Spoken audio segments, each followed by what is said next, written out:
एक गरीब आदमी रहा करता था। अंकुर गांव में छोटी मोटी मजदूरी करके अपने परिवार का पेट पाला करता था। विंध्या, चल बाजार चलते हैं, थोड़े से पैसे बचे हैं, बस आज के लिए सब्जी और आटा आ सकता है। विंध्या अपनी माँ के साथ बाजार चली गई। बाजार में अचानक विंध्या की नजर एक बर्फ गोले के ठेले पर पड़ी। माँ, देखो ना कितनी गर्मी हो रही है, मुझे एक बर्फ का गोला खिला दो ना। अपनी बेटी की बात सुनकर विंध्या बर्फ के गोले के ठेले के पास जाकर ठेले वाले से बोली, भैया, एक बर्फ का गोला कितने का है? 10 रुपए का। क्या 10 रुपए का? मैं जब छोटी थी तब 1 रुपए का आता था। वो जमाने चले गए, खाना है तो खा लो, नहीं तो यहाँ से निकल जाओ। विद्या अपने घर पर आ गई। शाम को जब उसका पति वापस आया तो बोला, क्या बात है विद्या, तुम्हारा चेहरा उतरा हुआ क्यों है? आज मुझे पहली बार पता चला कि गरीब की समाज में कोई इज्जत नहीं होती। आखिर हुआ क्या है, कोई बताएगा मुझे? विद्या रोते हुए सारी घटना अंकुर को बताने लगी। तुम जरूर सत्तू गोले वाले के पास चली गई होगी। सत्तू वैसे भी हर ग्राहक से बड़ी बदतमीजी से बात करता है।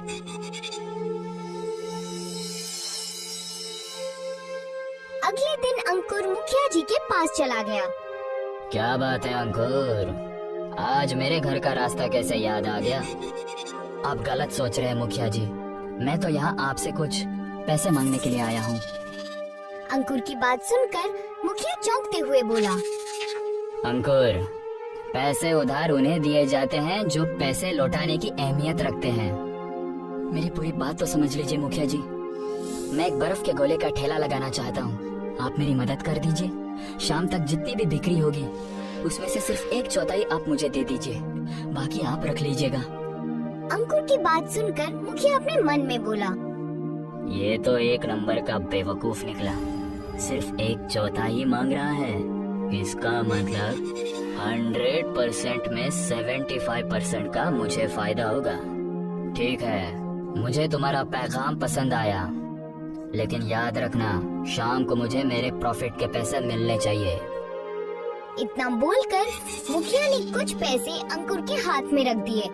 अंकुर खुशी खुशी अपने घर पर चला गया और सारी बात अपनी बीवी को बताता हुआ बोला, देखना विद्या, हमारे बर्फ के गोले का ठेला हमारे कस्बे में धूम मचा देगा। मुझे पहले से ही बर्फ के गोले बनाना बहुत पसंद है। और हाँ, अब तुम्हें दूसरे दुकानों पर जाने की कोई जरूरत नहीं है।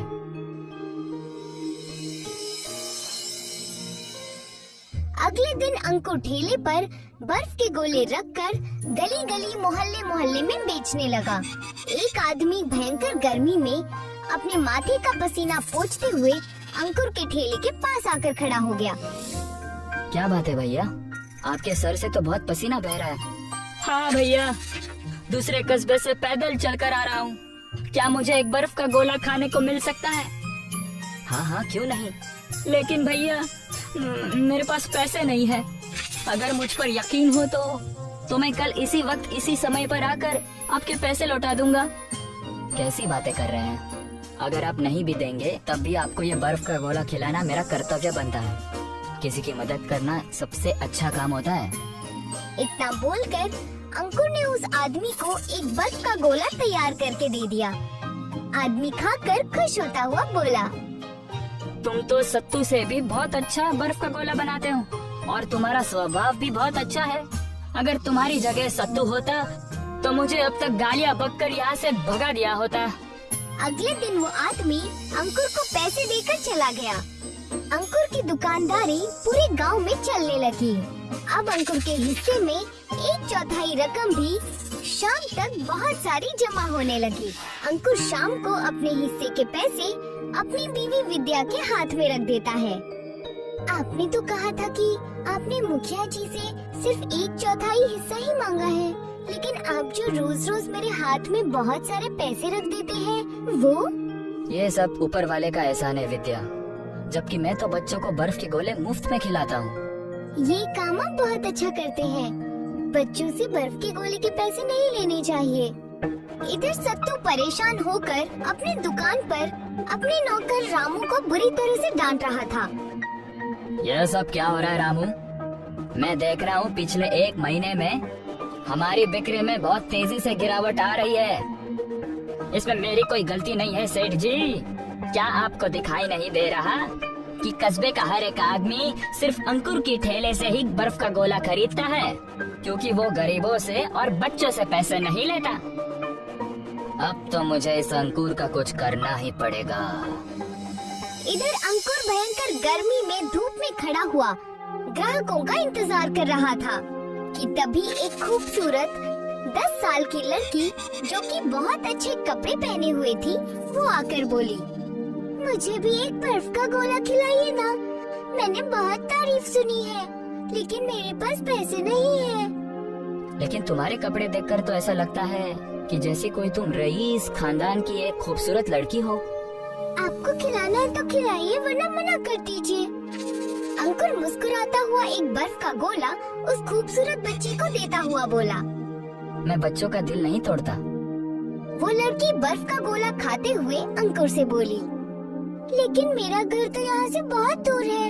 आपने मुझे बर्फ का गोला खिलाया है, इसके बदले में मैं आपको बर्फ के गोले के पहाड़ का पता बताऊंगी।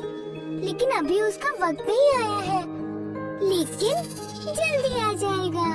इतना बोलकर वो बच्ची वहाँ से चली गई।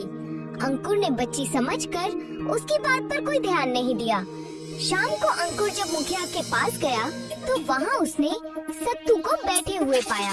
अंकुर, कल से तुम्हें बर्फ के गोले के ठेला लगाने की कोई जरूरत नहीं है। क्या मुझसे कोई गलती हो गई? मैंने तुम्हें धंधा करने के लिए पैसे दिए थे, बर्फ के गोले मुफ्त में बांटने के लिए नहीं दिए थे। लेकिन मैं आपके हिस्से का पैसा तो ईमानदारी से दे रहा हूँ। सारे के सारे पैसे मेरे ही तो है, इसमें तुम्हारा क्या हिस्सा है? अब तुम यहाँ से जा सकते हो।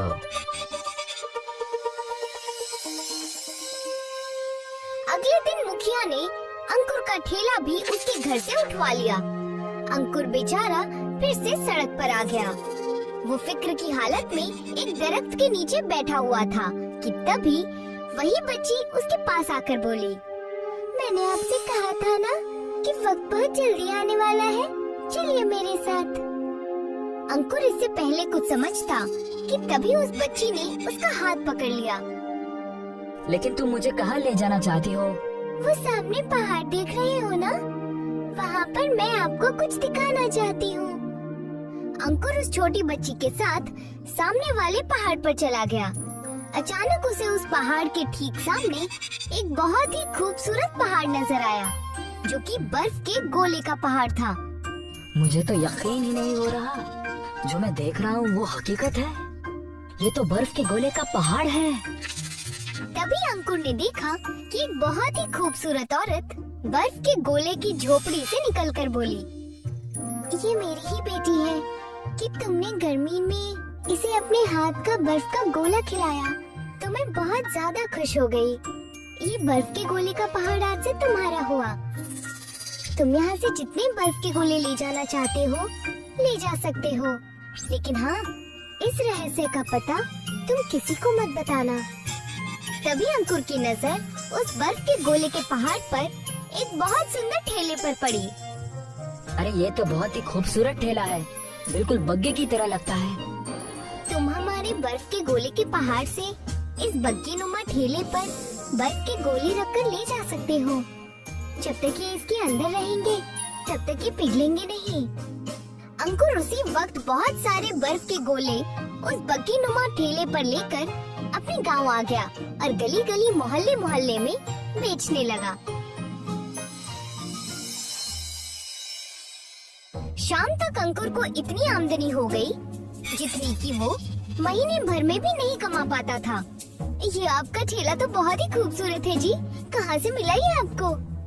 ये एक रहस्य है विद्या, इसके बारे में ना पूछो तो ही अच्छा है। अंकुर की बात सुनकर विद्या ने मुस्कुरा दिया। कुछ ही महीनों में अंकुर के बर्फ के गोले आसपास के गांव और शहरों में भी मशहूर होने लगे। अब तो बड़े बड़े महानगरों से भी लोग सिर्फ अंकुर के ही बर्फ के गोले का स्वाद लेने के लिए उसके गांव में आने लगे। अंकुर का घर टूटी फूटी झोपड़ी की बजाय एक हवेली में तब्दील हो चुका था। और यही बात मुखिया और सत्तू को पसंद नहीं आई।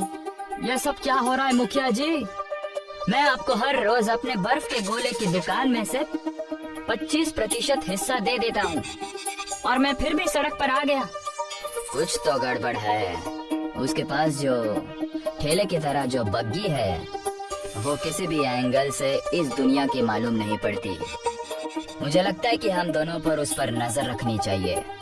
सत्तू और मुखिया उस दिन से अंकुर पर नजर रखने लगे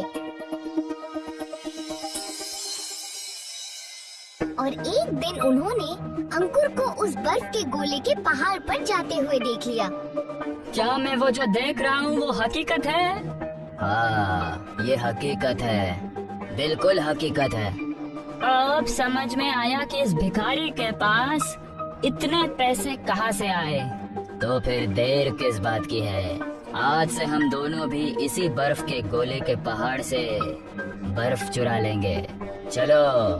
सत्तू और मुखिया बर्फ के गोले के पहाड़ पर चले गए कि तभी उन्हें वही औरत एक झोपड़ी से बाहर निकलते हुए नजर आई। तुम दोनों का स्वागत है। तुम यहाँ से जितने भी बर्फ के गोले ले जा सकते हो ले जाओ। वहाँ सामने तुम्हें एक बग्गी नुमा ठेला दिख रहा है, उसमें तुम लोग बर्फ के गोले भर लो। सत्तू और मुखिया बड़ी ही तेजी से बर्फ के पहाड़ से बर्फ के गोले भरने लगे। आज के लिए तो इतना काफी है मुखिया जी, चलिए अब चलते हैं। मुखिया और सत्तू अपने घर की ओर चल दिए, मगर उन्हें रास्ता ही नजर नहीं आया। वो फिर घूम फिर कर उसी जगह आकर खड़े हो जाते जहाँ से वो चलते थे। तभी वो खूबसूरत औरत हंसते हुए बोली, माफ करना, दरअसल तुम जिस बर्फ के गोले के पहाड़ पर खड़े हो वहाँ पर से वही आदमी घर जा सकता है जिसका मन साफ हो और जिसके दिल में इंसानियत हो। क्या मतलब है तुम्हारा? ये तुम्हारी दुनिया का हिस्सा नहीं है, बल्कि तुम जिस पहाड़ के रास्ते से यहाँ आए हो वहाँ एक अनोखा दरवाजा है। वहाँ एक अनदेखा दरवाजा है जो इस दुनिया में खुलता है। अब तुम हमेशा के लिए यहीं पर फंसे रह जाओगे। इतना बोलकर वो खूबसूरत औरत गायब हो गई। मुखिया और सत्तू वहाँ पर हमेशा के लिए फंसे रह गए और अंकुर आज भी बर्फ के गोले पहाड़ से लाकर गांव में बेचता है।